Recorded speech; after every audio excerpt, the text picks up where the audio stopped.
How would you like to achieve your first million? And today we have Grady joining us from United States, and he's an entrepreneur, a fractional executive, fractional CMO, and someone with a great experience in the tech space. So, Grady, tell us, what are the 5 steps that you recommend tech entrepreneurs in order to achieve your first million? Welcome to Unstoppable Podcast with Harry Sardinas, inspiring conversations with influential millionaires, investors, thought leaders, entrepreneurs who are making a massive difference with their innovative products and services, and sharing the challenges and wisdom of how they sold their first million.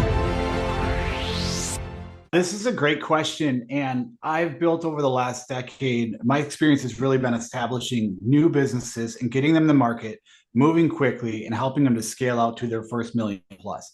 And kind of one common factor I've seen across all of the business I've worked with, which is well over 250 companies now, is that you've got to start first with a conversation. There's a reason why, if you're a tech founder, you really are pushed to get out there and introduce that product to the first 100 people and then push to the first 10 sales. That's the core step, right? What's the common denominator of that? We're building conversation with our intended audience. So if you want to go out and grow your business before you spend money on paid ads, you get into really social marketing and all those things, work on scaling your conversations. How do we go from the first 100? We turn it into a programmatic thing through email marketing. We start to find out and identify who our audience is, and then we're building it to 1,000 moves to 10,000, and more.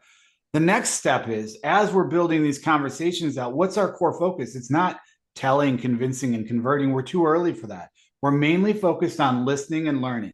In these calls, if you've got the right ideal audience, you'll identify what are the qualifiers that makes them a good fit to use your product, how to change your product to make it into a profitable revenue driving opportunity and add value to them.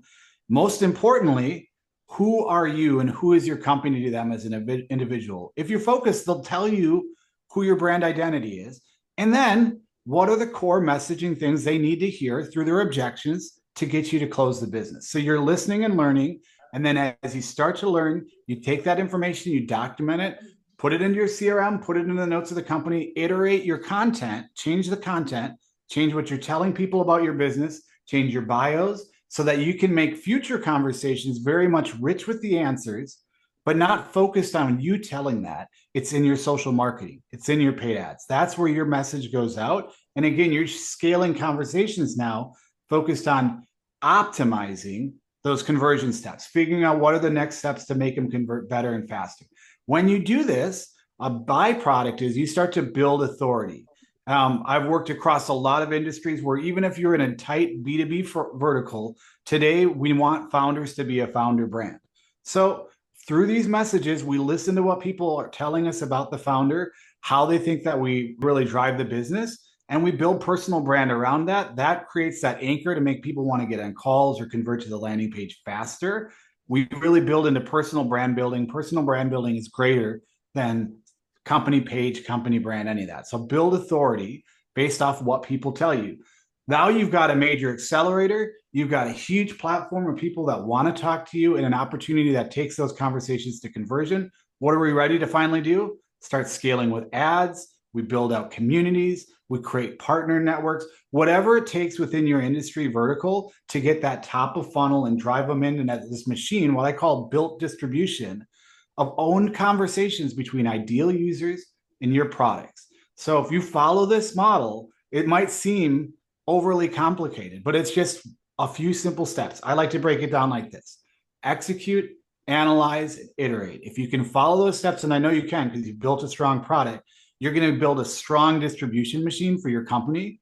And guess what it does too? Not only does it help close the deal on this product, but it's also going to help you identify future products to build within this customer base too. And that's really where it's at today. Look at the Hermoses. One company, one product's no longer enough. You can take this to build an audience on that personal brand authority again and keep delivering product and businesses that drive revenue and exits for you. Becoming a multimillionaire doing a tech business is easy. This is something, Grady, that I want you to, that statement, I want that you discuss, because in this podcast, yeah, We already interviewed with 500 millionaires, 5 steps how to make the first million, and 1 out of 5 they are tech entrepreneurs. So, however, this is what we find out. We find out that most of the tech entrepreneurs that they are millionaires and they're succeeding on the space, some of them, the majority, they are not even software developers. They are Yeah, more marketings and sales and someone that understand product market fit. These are the people sure. that, that they have those skills. Like, hey, they find the audience, they find who's suitable for the product, and after some of them, they they pay someone to deliver to develop the product, right? And Exactly. but then the software developers that arrive to this podcast that also are successful, they come to a podcast and they spend the whole hour talking about sales and marketing. And so they look more than a marketer than a software developer. I'm like, man, I saw that you were a developer, and they talking all about marketing strategy, pro market fit. So Grady, nobody talk about the high failure, especially Yeah. in the tech space. In my opinion, is way higher that Sure. in other spaces. And I think that because people listening the podcast, following this podcast, they see all the millionaires in the tech space, they might have like the wrong assumption of that. Well, it's easy to become a millionaire in tech. I'm not saying that it's Yeah. easy or difficult, but what is your view on this, Grady? What is gonna take to become a millionaire in a tech space? Is it done easy, or if you don't know what you're doing, you can you you will end up spending 250,000, 500,000, and still you don't know what even is going on, because software developers are expensive. They don't come Yeah. out cheap, right? Well, I think it's all about mindset, to be honest. Like it's not a matter of like, I mean, everything in life is easy. It just really involves continually making decisions, being analytical about what's happening in those decisions, and continuing to like take steps forward, being willing to change either everything you're doing or continuing to follow something down in a process, whether it's easy or hard, as you see the results. So like that's easy really isn't the point on it, but it is a matter of mindset. Because I think when you look at, particularly in the startup or the venture backed world, but in all, I would say, tech millionaires, all tech success stories, one of the key common threads is one, they're looking at things from a systems perspective. Whether you're in software side or in the marketing side, we do know today that the world is built up of many systems. And as soon as you can understand how to build a system model around something, then you can scale at a large capacity. That's one key aspect that makes everything that in the tech space go a lot faster. Is we're really focusing not on what we call lifestyle businesses, where it's one to many or one to few, serving a few customers, getting through the month's paycheck. No, it's ultimately about getting to a broad audience as quick as possible. So you need a system to succeed there. The second aspect of it is you talk a lot about like the desire to pivot, or the quick to pivot, quick to make changes. Well, that's another key success factor. And this comes back to How to do with mindset. mindset also, like you said. Yes. And it really comes down to, I tell new clients all the time, everyone comes in, they hop on the call, and the first thing is they go, like, it really feels like you can help me get to a certain place. I just don't know that we're ready yet. And my answer is always, look, the more you feel like that, the more ready you are. Because what drives success is if you have a passion about an audience or a passion about a thing, but you don't know where that passion is going to take you, that's the time to get into these conversations, because the less you know about it, the more you're giving the audience the opportunity to tell you what they need. And the more you allow them to fill it up, one, you endear yourself to that audience. They become really passionate about you because they see you're passionate about them and you're building things for them. And two, again, they tell you the keys of what it takes to be successful. You just need to listen, iterate, try different things, pivot really quickly, figure out what's working, like not really be locked into who you think you are. So again, these are just core mindsets that if you can grab those, that's why you see tech companies start off as a dating app and turn into a logistics supply technology Absolutely. provider. It's like they follow 100%. where the key, it all comes down, I think, really to, let me break down something about marketing and sales for everybody. It's only two things: audience and intent, audience and action. Everything is built around who are you doing it for and what's the thing you do. So if you have no idea about marketing and you don't know where to start as a founder, again, you're probably ready, but you just need to figure out, what is this group of people? Who are they exactly? And what do they want to do? And from there, I would bet you're all smart enough to figure out a way to to create something to make money for them. So, Grady, tell us, what message do you have for this type of founder that I find it very common actually? Yeah, that they come to me and said, what you do with this founder that would tell you, Grady, listen to me, my business is different. I'm a great software developer, and the software product that I have here, which changed the world, is so good that is such a big problem in the market that people will come and they buy by itself. So I'm not putting any money in marketing. I'm not putting any money in sales. All the money that I have and all the funding that I'm going to find is to make this software the best they can, because this software is going to sell, it's going to save the world. Yeah. yep. And I don't need any of this because I'm a great programmer. I got my software patented, and that's it. All my money, all my resources go to software development. All the funding that I go is go to software development, because I'm gonna make $1 billion out of this. Yeah. What message do you have? And then after 2 years, you say, "What happened?" No, we closed. We failed. So, what message do you have for this tech entrepreneur that is actually very common on the space to find Yeah, this yeah. the conversation? Yeah. How I what think message it's do you really have for these simple. people? I think it's really simple, Harry. And I think it's honestly, like you said, like I work with tech people and they really say the product's going to lead all and it's going to solve all the problems. Then I work with sales-led companies all the time, and they think like, look, we can sell anybody anything and close the business. The reality is, this is my unique take on it. What is a company really? Well, this is what you guys want. We all want to build companies. We want to build businesses, particularly businesses that make money and exit, right? That's our core focus. So what is a business? It's not a product. It's not sales and marketing. It's distribution. That's the core reason anybody buys any business. So what does distribution encompass? What does it make up? Product, marketing, and sales. All three of those things have a value to it. But when you change your mindset about that, you realize that distribution, which to me, when I think about what defining distribution is, it's very simple. It's a system of conversations that align ideal customers to a product, right? Yeah, create a community. And for that, you have to create a community around a core activity, which is absolutely use and buying of your product, right? That's the core thing. But now we know that like distribution is more valuable than sales, marketing, and product, because you see people like, again, 100%. The Hermosis as an example. Let's look at what the Hermosis have done in a few years. They created a multi-million-dollar industry, multiple $200 million plus companies built around one audience segment, and they systematically started with conversation, coaching, and consulting, then used content to scale it, basically the learnings they got from the coaching and consulting, sharing at a larger base. Then they figured out we need to solve this problem. And so then there's 3 to 4 companies that all spring up around it. It's not a product-based business venture. It's not because they have a sales model, although they have a sales school product. That's just an auxiliary product of them being passionate about an audience. And so getting back to what you were asking about there, like ultimately it comes to always be looking at how can I create and grow distribution, which is, again, 100%. Conversations that align. And the key behind that, I mean, it's as simple as this. Dale Carnegie cracked the code, I don't know, like 40, 50 years ago.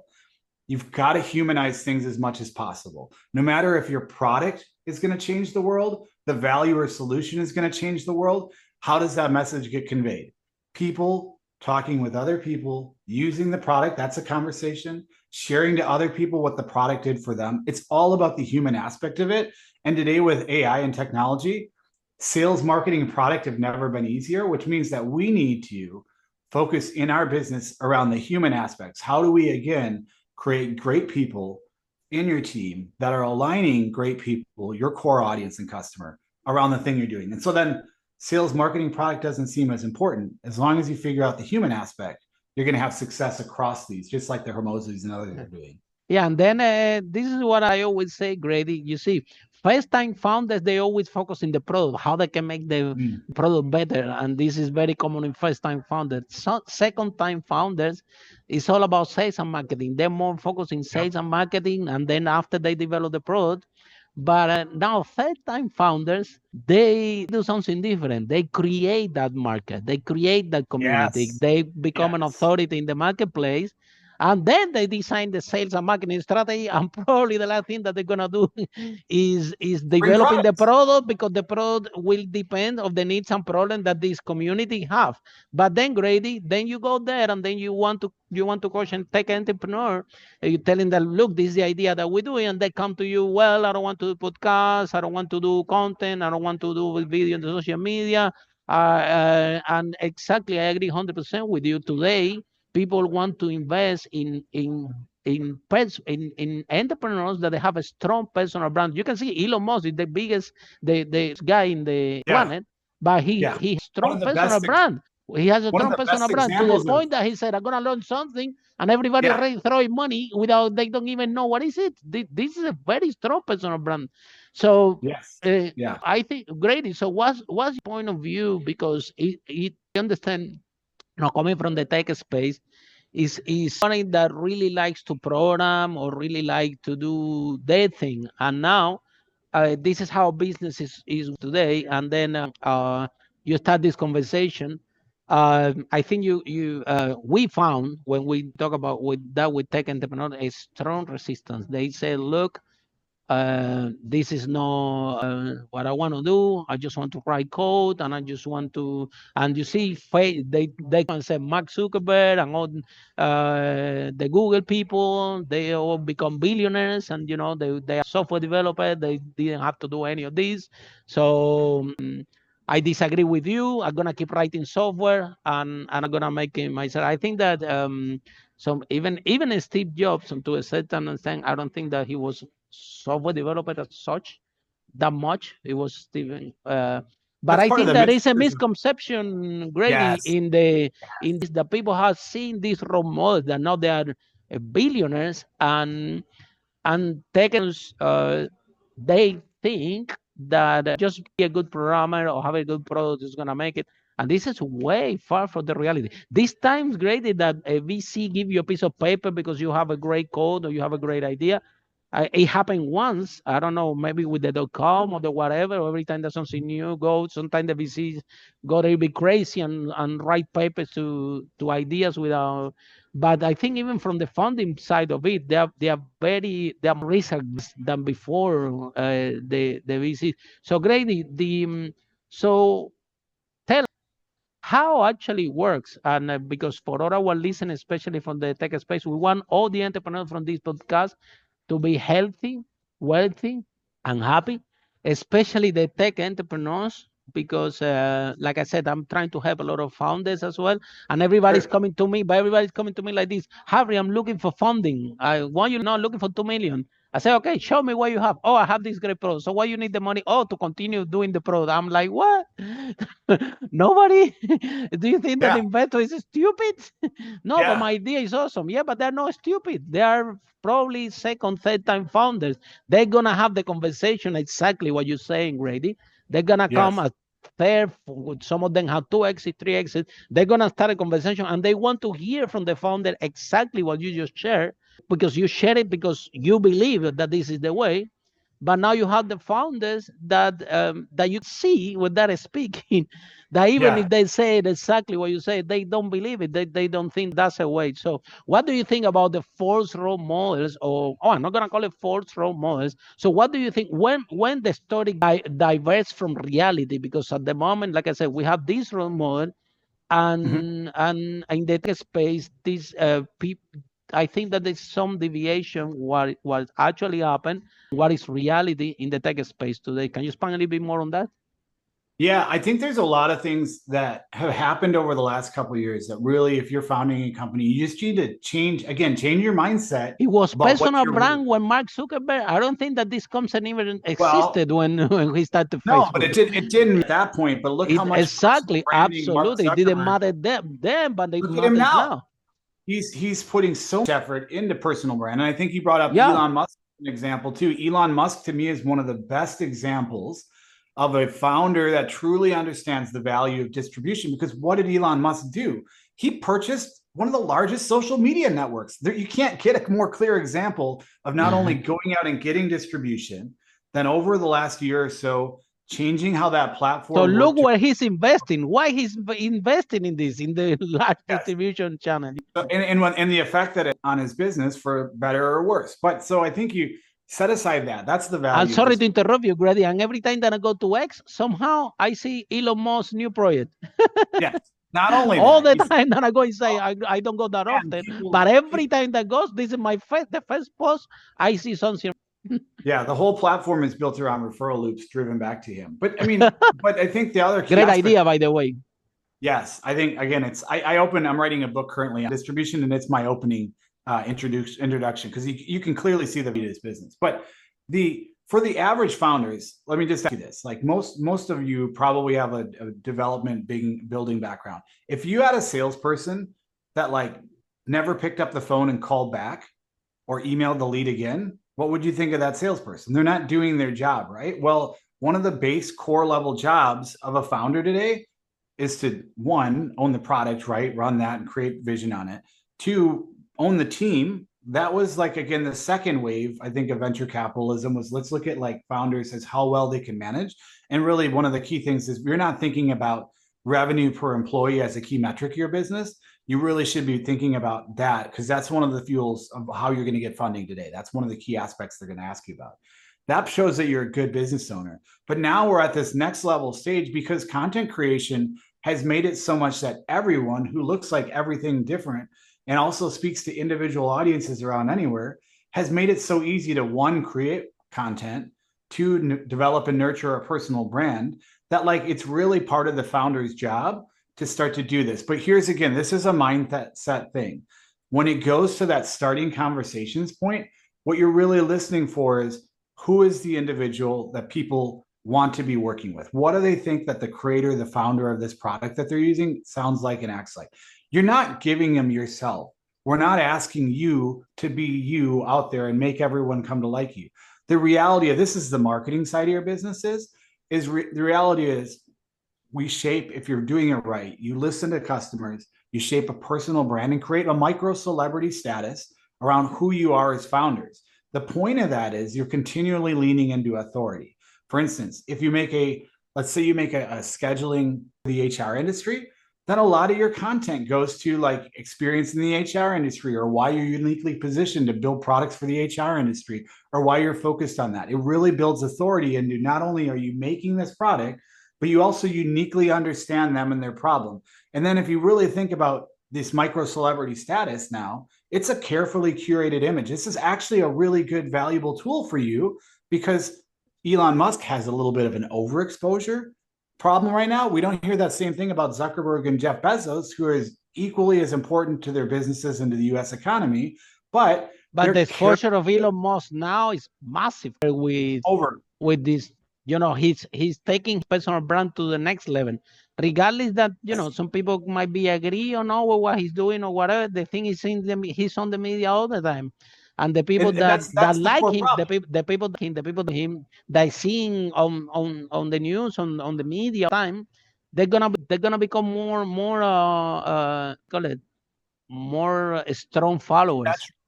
Anyway, you cannot save anybody anyway. So whoever the peak of the market that follow him, that love what he does, regardless any political view, or whatever, they keep following him and they will follow him more and more and more.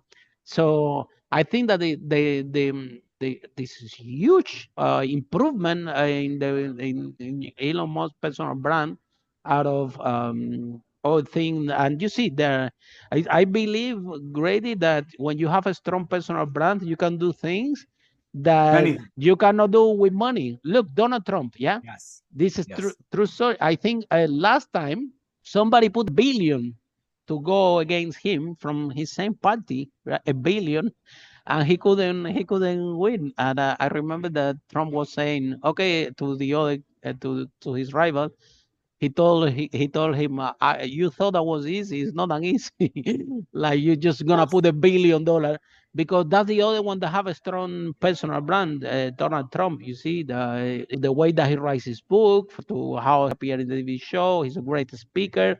He's not scared about the media, and all this is building a personal brand so strong that now you're gonna go race against him.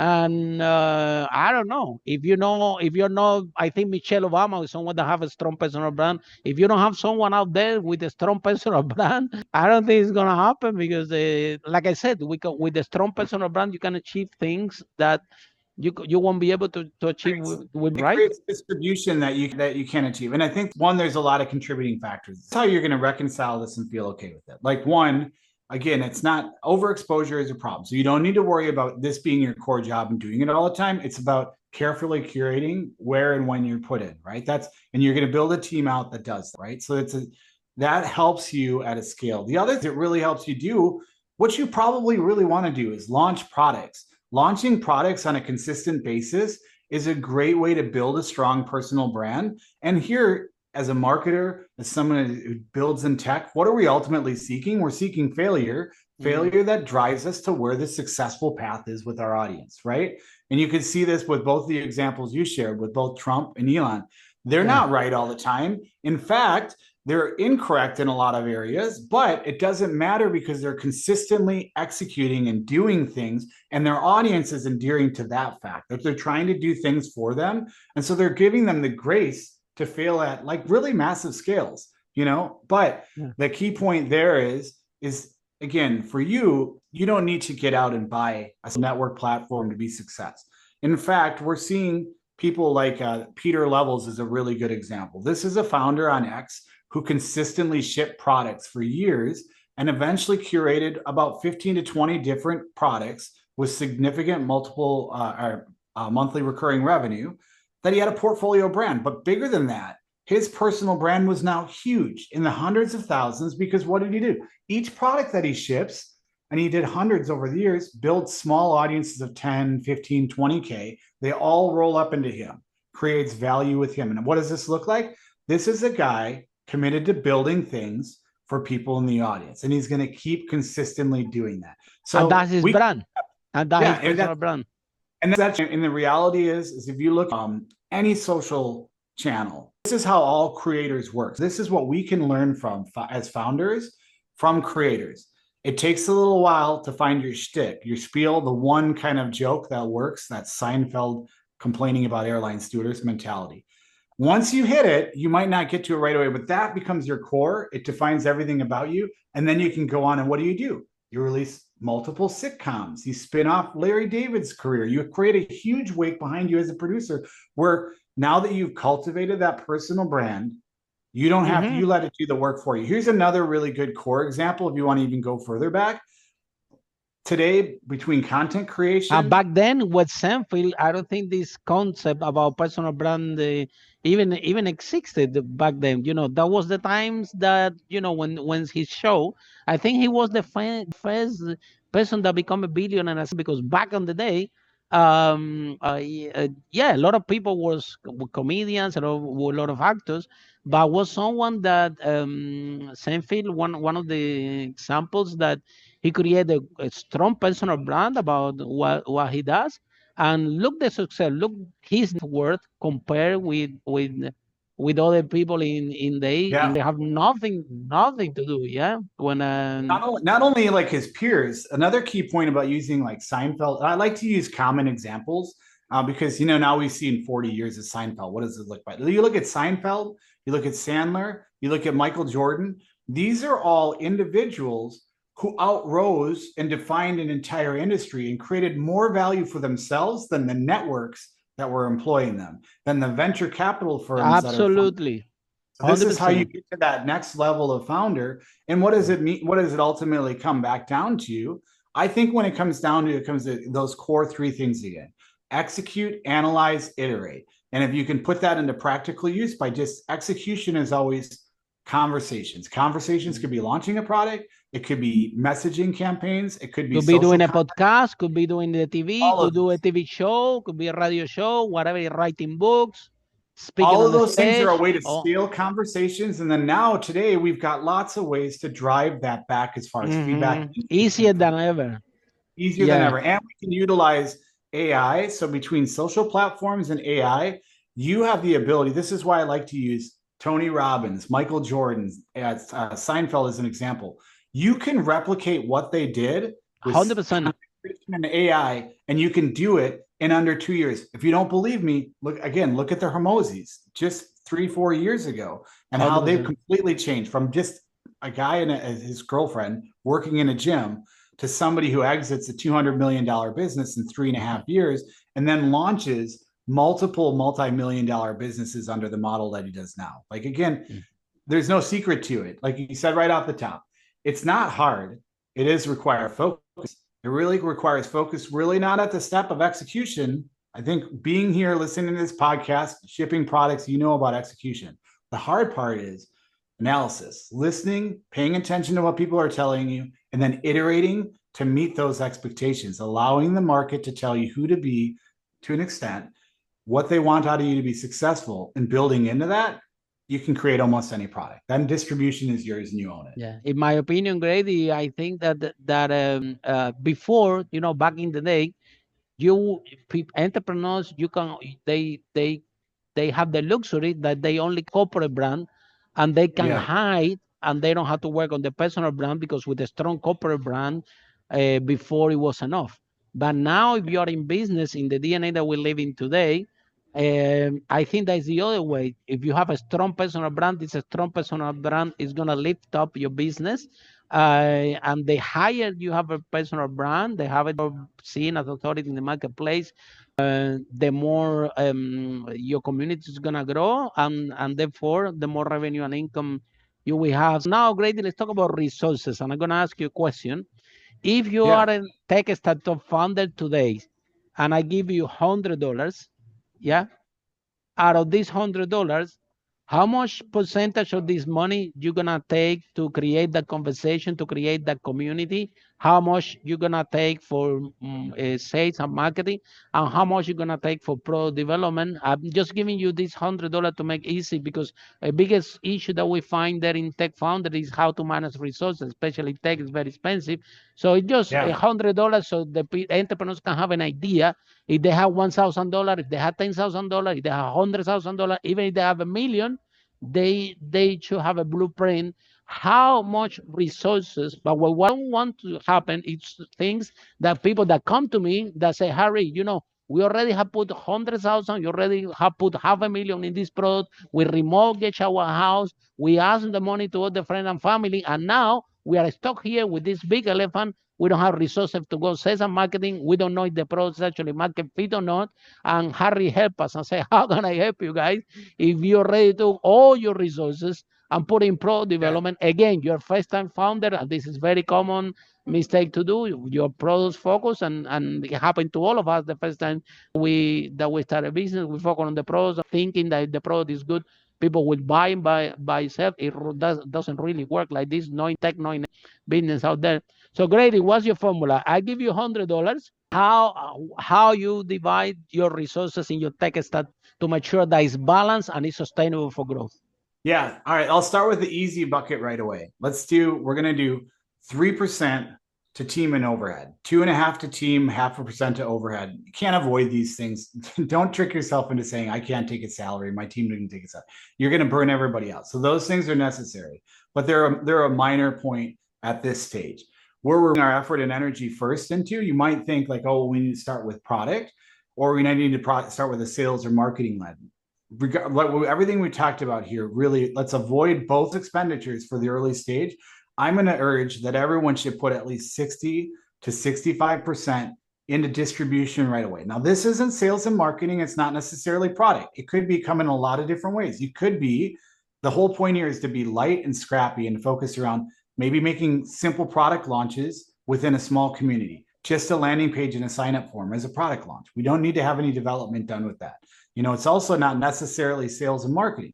To me, sales and marketing is like, we've done a product launch. We had 1,000 people that saw it, and 100 of them actually signed up and used it. Now I know that I could pay a paid ad campaign or set up a social manager to start doing. That's the social spend on it. The product spend would be like, now I can actually build out whatever the landing page spoke to and create a workflow that we can capture the money on it. So either way, we're putting 60 to 65% right into that distribution, which is getting to the customer, whether it's doing outreach campaigns using social and also email to do the outreach, or it's doing product launches. We're getting out there and we're testing the fit to make sure it makes sense. So now what do we have left? We've got like roughly 22 or 23% left. No, 33% left or so, about a third of it. And we had 3% for overhead. So now we have Yes. 30. Yeah. So let's say we're at 3% for 65. team and other. So we have 30 left. Yeah, about 30% 25, left. 25 actually, because 65 goes to distribution. I guess here then what I want to say is the next step is you might be really quick to create product. Well, if you think product drives you to revenue, I would do that. But again, we really don't know enough about what we're doing to make too thick of a product. And that's one of the dangers of any early stage company, getting too far ahead. So what we need to do is like, let's say another 5 to 10% then goes into the product. So we give a thicker product, something that we ideally can create revenues, and we look at churn.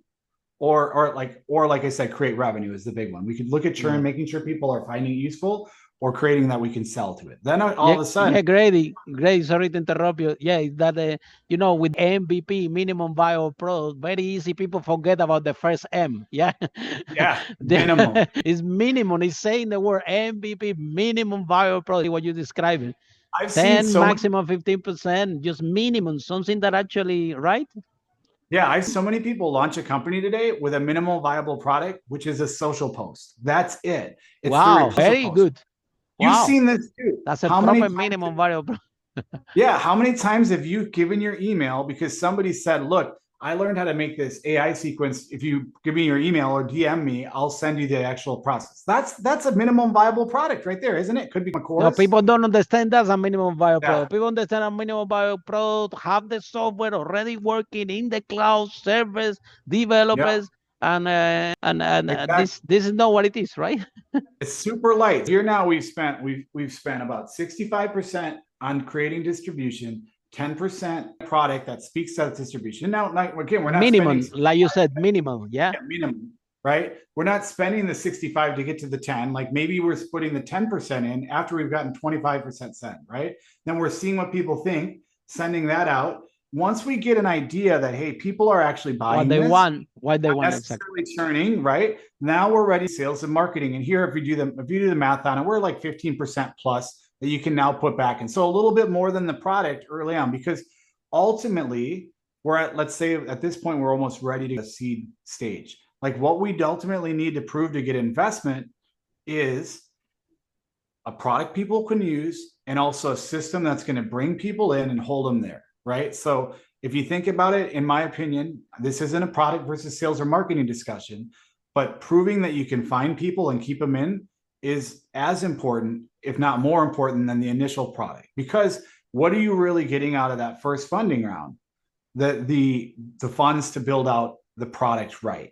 And so my experience with working as a venture capitalist and helping assess companies as they come in too has been when we're looking at that stage, how ready are these people then to scale a product? I would expect at that stage, in real macro terms, they're going to spend 30 to 40% of the funds that I give them on product development, and the 60% on those heavy overhead costs of now taking marketing from a one-to-one, one to a few, to a many-to-many sort of compound. So this is where that scales up. So initially this was a really long answer, but I hope it gave everybody it's good. Idea. This is the answer that we need. This is the, hopefully, thank you so much. I think it's excellent. I agree 100% with it. Look, Grady, when I started my first business, it was a business. We sold over 5 million doing this business. And I remember when I was about to rent the first room, I showed to a boy first, and the guy opened the room, and I said, "Look, what do you think about the room? I'm renting it to you." The guy saw the room and said, "I don't want it. It needs a little bit of painting, I'm not gonna take it like this." And then the guy left. So then I went to the store to say to this guy, they said, "I want white painting to paint that room, paint in my life. Marketing. I never paint in my life." And the guy in the store told me, "Yes, I know you never paint in your life because the way you talk, you don't have any clue how to do it. So I know that." So anyway, the guy gave me this. I painted the room in white and paint the floor. I painted myself. It was a total disaster, but I managed to paint that room. Then I have the next person is gonna come again and see the room. I told her, "Look, what do you think about the room?" And she told me, "Well, it's clean, it's painted, it's nice, but it's a little bit cold. You need a painting, something. It's just a room with the white, with the bed sheet and all the empty walls. Nah, I'm not taking it." As soon as the guy left, I went to IKEA. So I bought one of these duvets that they are pink, Mhm. orange, and red. One warm, one more warm than that. And then I bought a painting, Yep. kawaii, and in my way back, I think that I spent $1 in a vase of flower in Uh-huh. the Uh-huh. Chinese shop or the whatever, £1. And then the third girl come to see the room. I opened the room and said, "Look, this is the room. Do you want to take it?" And the girl say, "Yes." And that was that I was mean, the what end. were the It steps on was there? not about the product. It was not about the Yeah. product gonna buy. It was not about. I was constantly listening what they were telling me, and I'm thinking, Back. well, if this is Yeah. what they want to buy the room, I'll do it so I can sell the thing because That's right. I had to pay the rent. I was doing rent to rent, so you rent the rooms, you make it better, and then you rent it again. And this was kind of my business back on the day. I'm telling you, 17 years ago, long time. I used to have hair back then, so imagine. But it was the client. It was the client who told me buy the product in what form and how. And then now exactly what you say, Grady. Imagine that you have a community. Imagine that you start to work on your distribution, and now you have a group of people that can shape your product, that can give you some indication. It's not your friends, it's not your family, it's Nope. not just the market. That because if you start to create distribution channel and you're talking, let's say about your product, I don't know, your product is about I don't know, cloud services, yeah. And then you start Yeah. to create content about, whoa, how amazing is this Amazon cloud services, how amazing is this, I don't know, Microsoft or whatever, how good is this, how good is that, this is good for this is good for that, and this is blah blah. Now who's gonna follow you? The people that are gonna listen to what you're saying, that clearly interested in this type of solution, in this type of product. That's why they're Your listening to you, right? they're you because of your passion about something that they're either doing or want to be doing. That's kind of the Mm-hmm. key factor. I like to use this as an example myself also. I have a marketing agency as one of the companies I own. And I like to think whatever you're doing as a founder right now, think about it this way. At the end of the day, all businesses are sandwich shops. None of them are money more important than a sandwich shop. There's so many different types of sandwich shops. In every single town, there's multiple of the same sandwich shop. What makes you different is how you really react and experience with the customer, right? They don't care. They might ultimately love your sandwich significantly more. That could be a small product thing, but most likely it's an endearment factor of you and your twist of the product delivery or how your store is set up, what the environment's like inside of it. So the key point there is nothing that I'm doing is so fancy that if I told everybody just that we do sandwiches all the time, that's ever I talked about, nobody would ever get to tell me why they love my sandwich.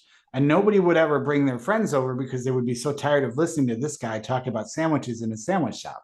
So no matter what you think it's about, it's really not about you. It's about, again, that human connection that they And the either have, experience, the yes, the experience. experience. And that's especially today. If you take anything away from watching this today, it's that the opportunities are greater today. It's never been easier today.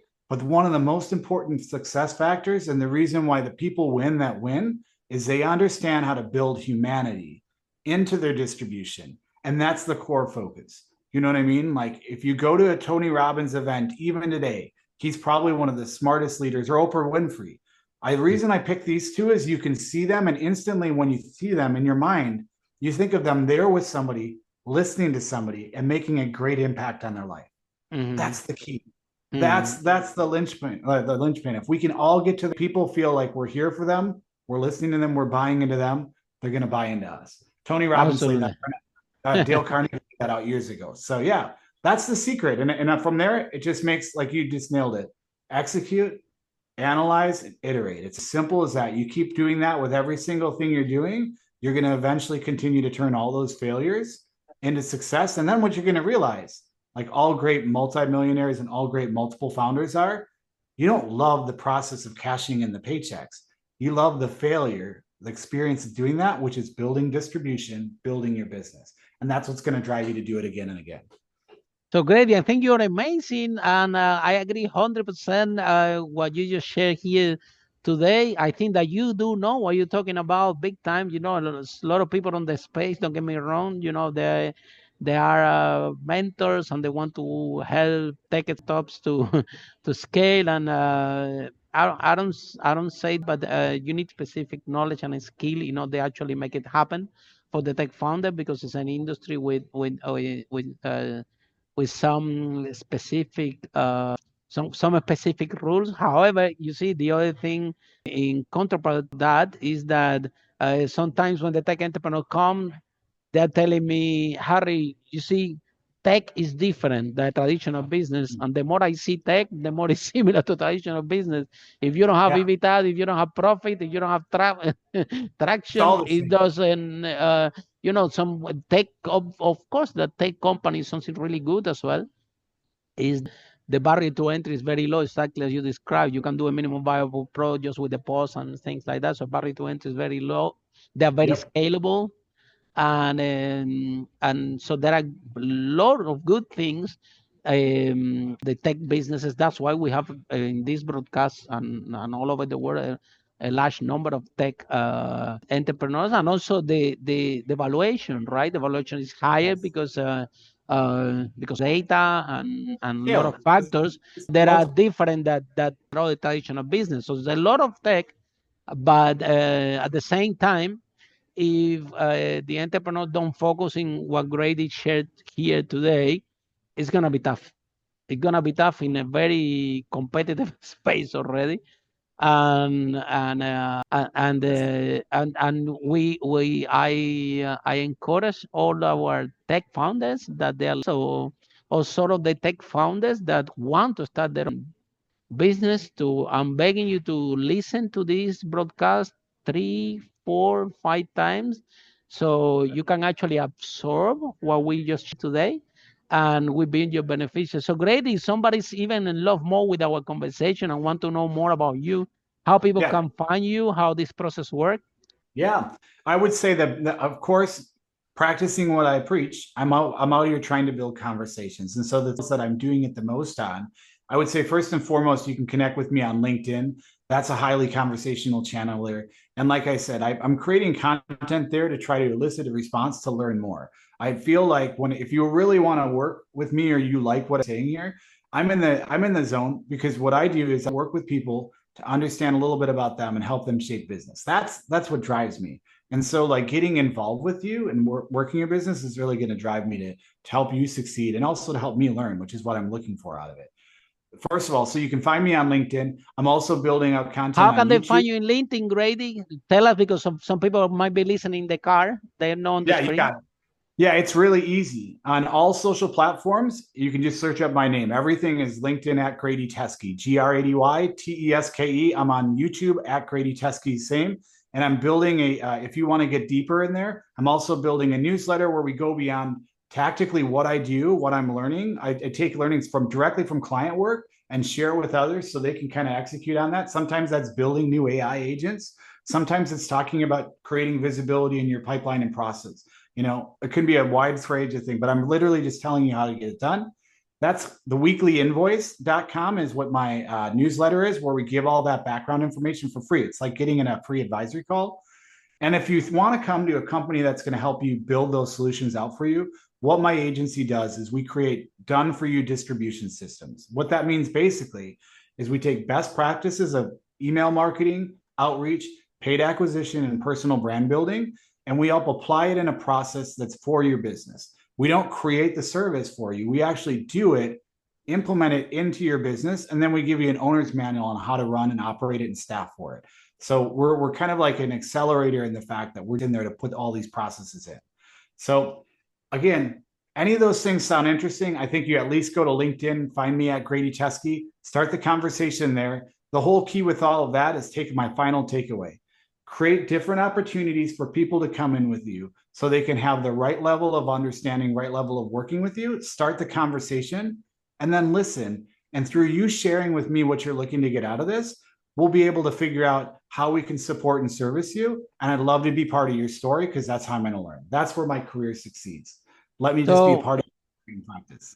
As amazing, Grace. One more time, thank you so much for the broadcast. I really, really appreciate it. I think that I'm a big fan of tech, and we want to send a lot of love and a lot of appreciation for the tech entrepreneurs that they're having hard time. Yeah. Yeah.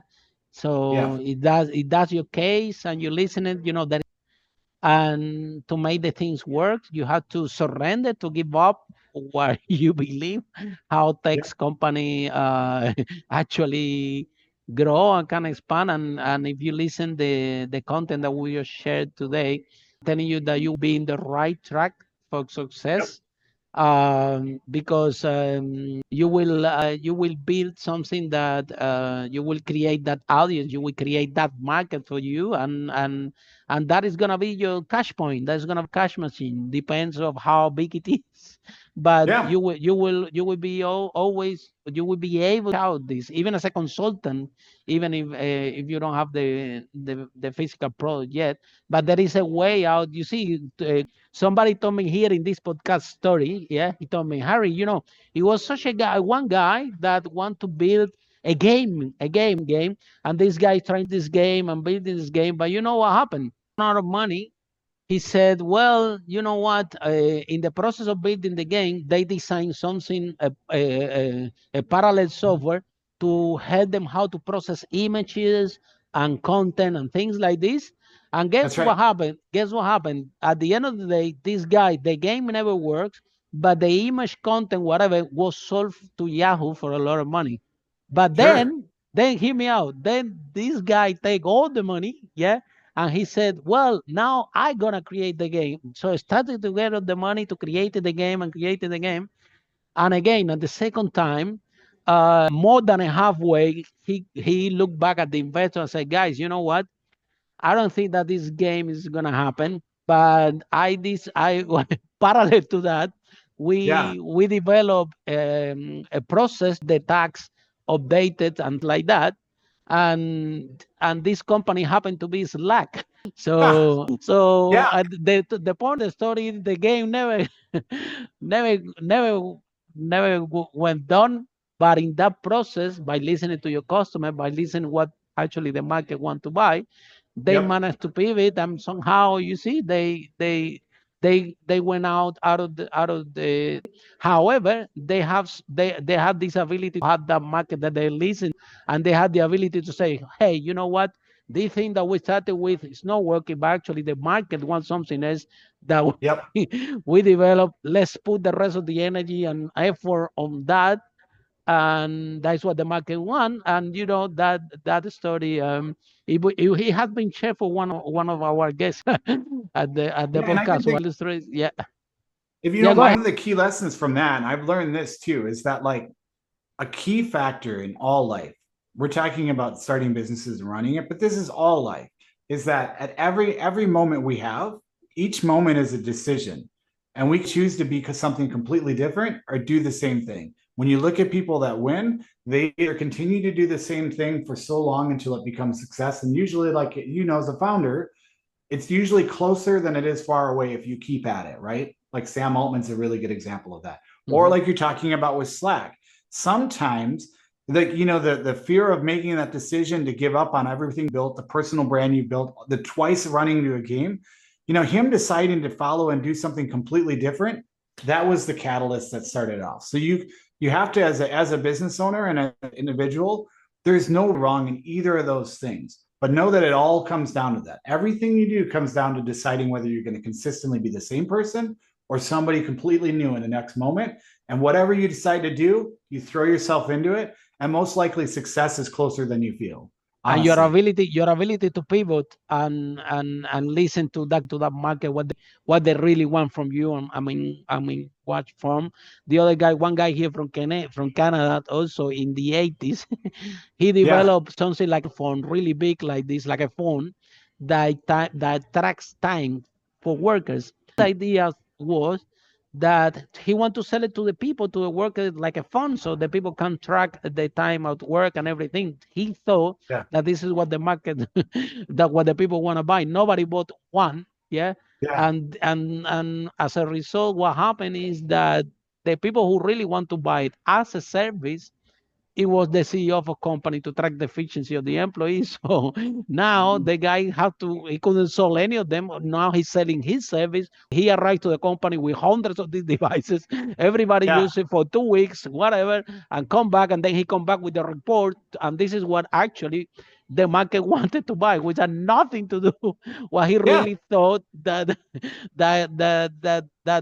his take or whatever is going to take place. You shared the story here in this broadcast also. It was just a marketing problem. Sometimes you switch it with a product problem or solution. Sometimes it's a marketing solution. But and either that's way, why very good to have someone like you, Grady, helping out these tech founders, because I think you have great skill to spot that and to have a conversation with the founder and say, guys, you see, let's pivot, let's have a look at this solution with what we actually have, because I see potential in this, and if the founders are smart enough and they are listening to you, I think that some people think that they're smart because they can write a great code. They're very smart, but when it comes to companies to become an entrepreneur, you have to listen your coach, the people that have been done there on the space and doing several times.